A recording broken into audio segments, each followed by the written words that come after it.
అందరికీ praise the lord. ఈరోజు దేవుడు మనకిచ్చినటువంటి వాక్య భాగము కీర్తనలు 50వ అధ్యాయము 23వ వచనము. స్తుతియాగము అర్పించువాడు నన్ను మహిమపరచుచున్నాడు. నేను వానికి దేవుని రక్షణ కనుపరచునట్లు వాడు మార్గము సిద్ధపరచుకొనెను.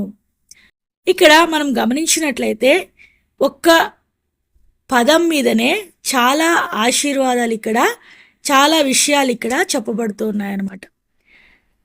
స్తుతి యాగము అర్పించువాడు అంటే ఇక్కడ మనం గమనించినట్లయితే స్తుతి యాగము అనేటువంటి విషయం ఈ వచనంలో ప్రాముఖ్యమైనటువంటి అంశంగా కనబడుతూ ఉన్నదనమాట.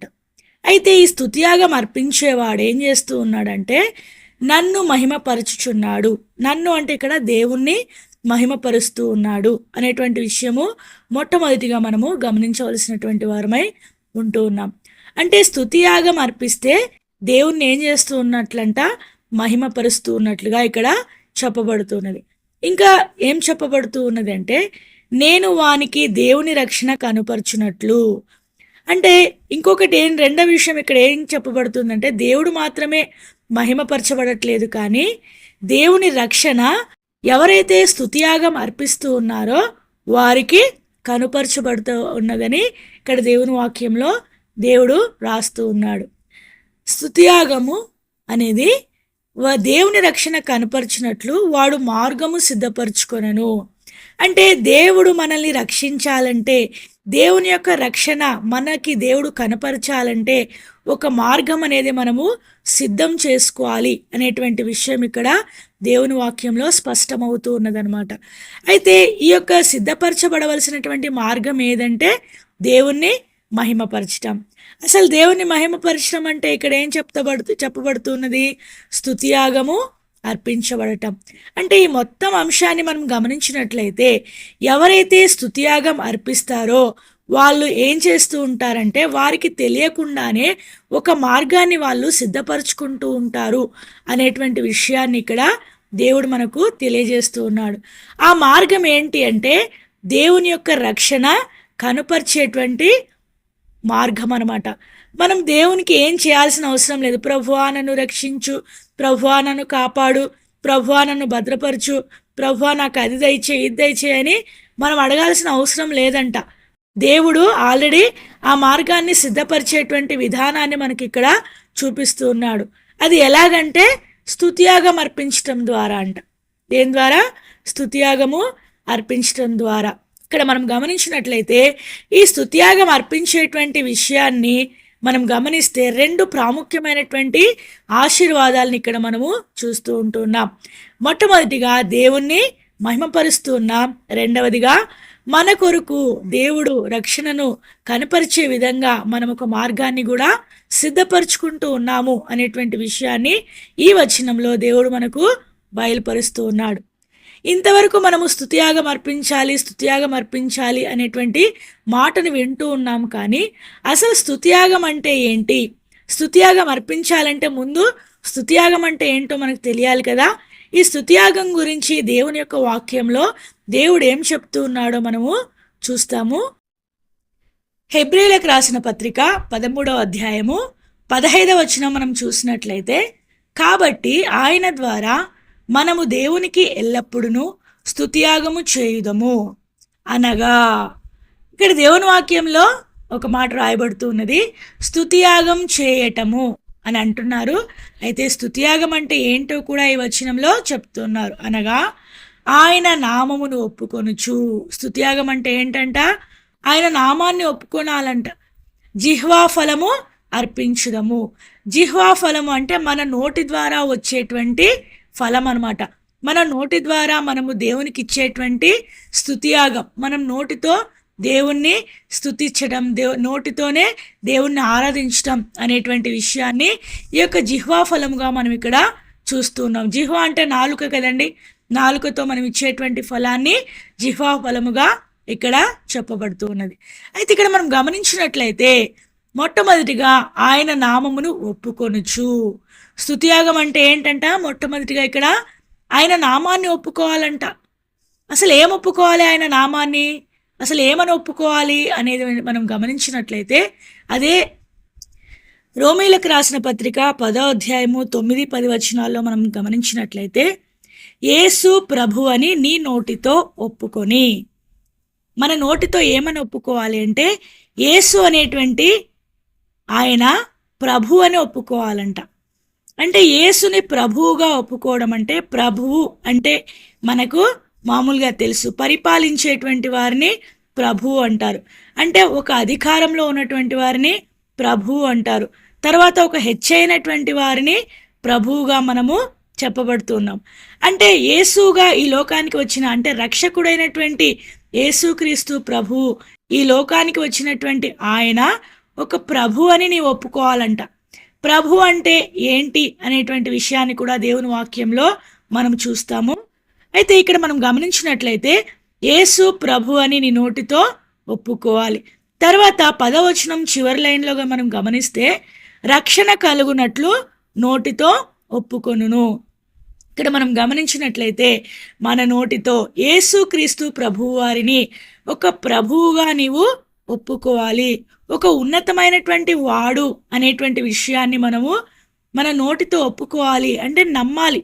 ఒప్పుకోవడం అంటే అర్థం ఏంటంటే మనం ఆ విషయాన్ని అంగీకరించాలి. అంటే యేసు మాత్రమే ప్రభువుగా ఉంటున్నాడు, ఇంకెవ్వరూ ప్రభువుగా లేరు. మీరు ఎరుగుదరండి, రాజు పైన ఎవరన్నా ఉంటారా?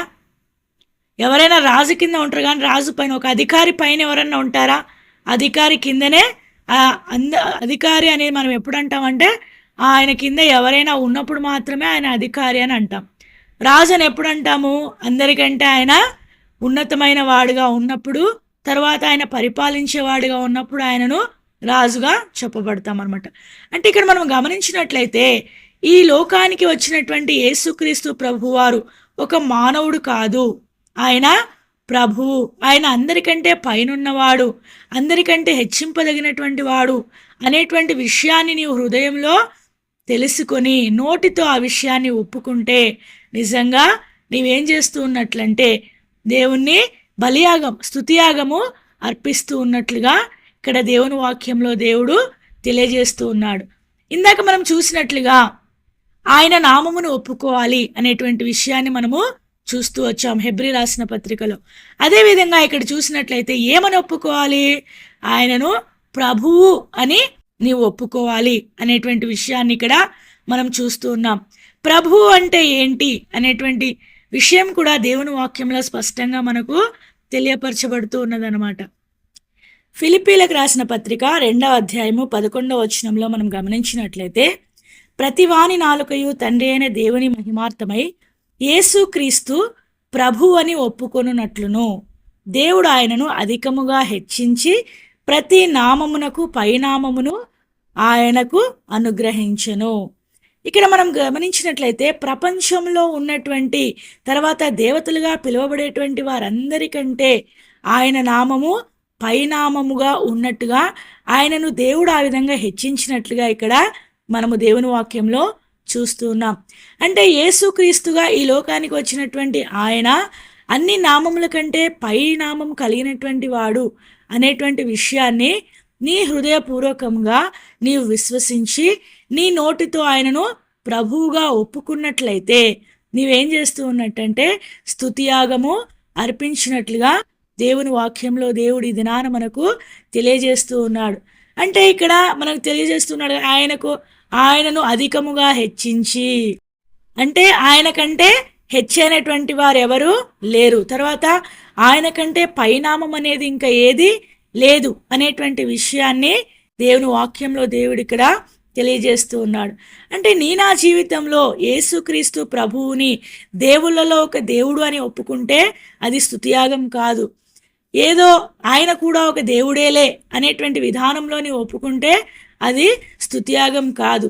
మరి ఏంటి స్తుతియాగం అంటే? ఆయనే దేవుడు, ఆయనే అధిపతి, ఆయనే రాజు, ఆయనే ప్రభు, ఆయన కంటే పైన ఇంకెవరు లేరు, ఆయన మాత్రమే పైనామం కలిగినటువంటి వాడు అనేటువంటి విధానంలో నీ హృదయమందు విశ్వాసం నుంచి ఆయనను ఆ విధంగా నీవు ఆరాధించినట్లయితే, నీవు ఖచ్చితంగా నీ జిహ్వాఫలమును అర్పించినట్లయితే నీవేం చేస్తూ ఉన్నట్లంటే స్తుతియాగము అర్పించినట్లుగా దేవుని వాక్యంలో దేవుడు తెలియజేస్తూ ఉన్నాడు. స్తుతియాగం అర్పించడం అంటే దేవుణ్ణి మహిమపరిచినట్లంట. తర్వాత ఒక మార్గాన్ని సిద్ధపరచుకుంటూ ఉంటాం. అది మనకు తెలియదు, అదే ఒక మార్గం సిద్ధపరచబడుతూ ఉంటుందంట. ఆ మార్గం ఏంటి? దేవుని యొక్క రక్షణ మనకు కనపరిచేటువంటి మార్గాన్ని మనకు తెలియకుండానే మనం సిద్ధపరచుకునేటువంటి విధానం ఏంటి అంటే స్తుతియాగము అర్పించటము. ఇక్కడ మనం చూసినట్లయితే కేవలము నోటితో మాత్రమే ఒప్పుకోవాలి అనేటువంటి విధానాన్ని ఇందాక మనం చూసినటువంటి వచనాల్లో చూసాం. ఇక్కడ దేంతో ఒప్పుకోవాలి అనేటువంటి విషయాన్ని కూడా దేవుని వాక్యంలో స్పష్టంగా బయలుపరుస్తుంది. అంటే కేవలం నోటితో ఒప్పుకుంటే సరిపోదు. 4వ అధ్యాయము మొదటి యోహాను రాసిన పత్రిక 4వ అధ్యాయము 2వ వచనంలో మనం చూసినట్లయితే యేసుక్రీస్తు శరీరధారి అయి వచ్చనని ఏ ఆత్మ ఒప్పుకొనునో. ఇక్కడ ఏమని ఒప్పుకోవాలంట? యేసుక్రీస్తు ప్రభువారు ఆయన పైనున్నటువంటి దేవుని కుమారుడు, అంటే దేవుడే మన కోసం కుమారుడుగా యేసుక్రీస్తుగా శరీరధారిగా ఈ లోకానికి వచ్చాడు అనేటువంటి విషయాన్ని నీ యొక్క ఆత్మతో నీవు ఒప్పుకోవాలి. మాటలతో కాదు, నీవు శరీరంతో కాదు, దేంతో ఒప్పుకోవాలి? ఆత్మతో ఒప్పుకోవడం అంటే హృదయపూర్వకంగా నీ యొక్క మనస్ఫూర్తిగా నీవు ఆ యొక్క మాటను నమ్మి అది నువ్వు చేసినట్లయితే అదే ఆత్మతో ఒప్పుకోవటము అనేటువంటి విషయాన్ని మనము ఇక్కడ చూస్తూ ఉన్నాం. అంటే యేసుక్రీస్తు ప్రభు అని నువ్వేం చేయాలి? నోటితో ఒప్పుకోవాలి. అదేవిధంగా ఆయన శరీరధారిగా ఈ లోకానికి వచ్చాడు అనేటువంటి విషయాన్ని నీ ఆత్మతో ఒప్పుకోవాలి అనేటువంటి విషయాన్ని రెండవదిగా మనం ఇక్కడ చూస్తూ ఉన్నాం. ఇంకా మనం చూసినట్లయితే మొదటి యోహాను రాసిన పత్రిక 4వ అధ్యాయము 15వ వచనంలో చూసినట్లయితే యేసు దేవుని కుమారుడని ఎవడు ఒప్పుకొనునో వానిలో దేవుడు నిలిచి ఉన్నాడు, వాడు దేవుని యందు ఉన్నాడు. అంటే నా జీవితంలో యేసుని ఏమని ఒప్పుకోవాలి? మొట్టమొదటిగా ప్రభు అని ఒప్పుకోవాలి. తర్వాత యేసు ఈ లోకానికి శరీరధారిగా వచ్చాడని ఒప్పుకోవాలి. తర్వాత మూడవదిగా ఇక్కడ ఆయన దేవుని కుమారుడని నీవు ఒప్పుకోవాలన్నమాట. అంటే ఇవి 3 విధానాల్లో నీవు దేవుణ్ణి గ్రహించినట్లయితే, దేవుణ్ణి విశ్వసించినట్లయితే నీవు తప్పకుండా ఆయనను ఏం చేస్తూ ఉన్నట్లు? మహిమపరుస్తూ ఉన్నట్లుగా దేవుని వాక్యంలో దేవుడు బయలుపరుస్తూ ఉన్నాడనమాట. ఇంకా మనకు సమయం లేదు, త్వరగా ముగిస్తాను. ఇంకా వచనం చూద్దాం. 2వ తిమోతియులకు రాసిన పత్రిక 2వ అధ్యాయము 19వ వచనం మనం చూసినట్లయితే ప్రభు నామమును ఒప్పుకొను ప్రతివాడును దుర్నీతి నుండి తొలగిపోవలను. ఇక్కడ మనం గమనించినట్లయితే దేవుని యొక్క నామాన్ని కేవలం నీవు ఒప్పుకుంటే సరిపోదు, కానీ ఒప్పుకుంటూ ఉన్నటువంటి నీవేం చేయాలంటే దుర్నీతి నుండి తొలగిపోవాలి. ఏం చేయాలి? నీలో దుర్నీతి అనేది ఎంత మాత్రమును ఉండకూడదనమాట. నీవు నీతిని ప్రేమించేటువంటి వాడిగా, నీతిని జరిగించేటువంటి వాడిగా ఉండాలని దేవుని వాక్యంలో దేవుడు బయలుపరుస్తూ ఉంటూ ఉన్నాడు. అయితే ఇక్కడ మనం గమనించినట్లయితే దేవుని నామాన్ని ఒప్పుకోవాలి అంటూ ఉన్నారు, కానీ ఎక్కడ ఒప్పుకోవాలి అనేది కూడా దేవుని యొక్క వాక్యంలో దేవుడు స్పష్టంగా తెలియజేస్తూ ఉన్నాడు. మత్తయి సువార్త 10వ అధ్యాయము 32వ వచనంలో మనం చూసినట్లయితే మనుషుల ఎదుట నన్ను ఒప్పుకొను వాడెవడో పరలోకమందున నా తండ్రి ఎదుట నేను వారిని ఒప్పుకొందును. ఇక్కడ మనం గమనించినట్లయితే మనం ఎక్కడ ఒప్పుకోవాలంట? యేసు ప్రభు అని ఒప్పుకోవాలి. తర్వాత యేసుక్రీస్తు శరీరధారిగా ఈ లోకానికి వచ్చాడని ఒప్పుకోవాలి. తర్వాత యేసు దేవుని కుమారుడని ఒప్పుకోవాలి అనేటువంటి విషయాలు మనం చూస్తూ వచ్చాం. తర్వాత అలాగూ ఒప్పుకున్నటువంటి ప్రతివాడు దుర్నీతి నుండి తొలగిపోవాలి అనేటువంటి విషయాన్ని కూడా మనము చూస్తూ వచ్చాం. అయితే ఇక్కడ మనం చూసినట్లయితే ఈ విషయాలన్నీ నీవు హృదయంలో విశ్వసించాలి, మనుషుల ఎదుట ఒప్పుకోవాలి అనేటువంటి విషయాన్ని దేవుని వాక్యంలో దేవుడు మనకు బయలుపరుస్తూ ఉంటూ ఉన్నాడనమాట. అంటే నా జీవితంలో నేను మనసులో ఒప్పుకున్నానులే, నేను మనసులో నమ్ముకున్నానయ్యా యేసు ప్రభువుని, నేను లోపల ప్రార్థన చేసుకుంటున్నా, నేను లోపల ఆరాధిస్తున్నా అనేటువంటి విధానం అనేది కరెక్ట్ కాదు అనేటువంటి విషయాన్ని దేవుడు ఈ మాట ద్వారా తెలియజేస్తూ ఉన్నాడు. మనుషుల ఎదుట నీవు ఒప్పుకోవాలి. ఈ హృదయంలో విశ్వసించడం అనేంత వరకు బాగానే ఉంటుంది, కానీ మనుషుల దగ్గర ఒప్పుకోవాలంటే చాలా కష్టం అనిపిస్తుంది. ఎందుకంటే మనుషులైనటువంటి వారు ఎలాంటి వారంటే ఎగతాళి చేసేటువంటి స్వభావం కలిగినటువంటి వారు, తర్వాత మనల్ని హేళన చేసేటువంటి స్వభావం కలిగినటువంటి వారు. మనుషులు ఎలాంటి వారంటే క్రూరమైనటువంటి స్వభావం కలిగినటువంటి వారు. అయితే అలాంటి మనుషుల ఎదుట నీవేం చేయాలంటే ఒప్పుకున్నప్పుడు మాత్రమే దేవుడు కూడా ఏం చేస్తాడంట, అలా నువ్వు ఒప్పుకున్నంత మాత్రాన దేవుడు నిన్ను విడిచిపెట్టట్లేదు. ఏం చేస్తాడంట, దేవుడు కూడా పరలోకమందున్నటువంటి తండ్రి ఎదుట నిన్ను కూడా ఒక దినాన ఒప్పుకునేటువంటి వాడుగా ఉంటూ ఉన్నాడు. నీవు ఈ లోకంలో నువ్వు కేవలం హృదయంలో నువ్వు విశ్వసించినట్లయితే అక్కడితో ఆగిపోతే ప్రభు నిన్ను ఆ పరలోక రాజ్యంలో ఈయన నా బిడ్డ అని ఒప్పుకోడంట. కాబట్టి నీ నా జీవితంలో నీవు విశ్వసించి ఒక రహస్య క్రైస్తవుడుగా జీవిస్తూ ఉంటే అది కరెక్ట్ కాదని దేవుని వాక్యంలో దేవుడు తెలియజేస్తూ ఉన్నాడు.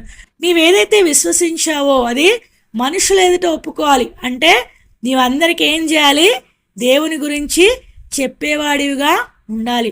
ఇక్కడ మనకు తెలియకుండానే మనకు ఒక విషయం బయలుపరచబడతా ఉన్నది. మనం ఏం చేయాలంటే ఇతరులకు సువార్త అందించాలి, మంచి వార్తను అందించాలి. ఎందుకంటే నీవు తెలుసుకున్నటువంటి ఆ యొక్క విషయం చాలా మంచి విషయం అనమాట. నీవు ఒప్పుకున్నటువంటి ఆ యొక్క విధానము చాలా మంచి విధానం.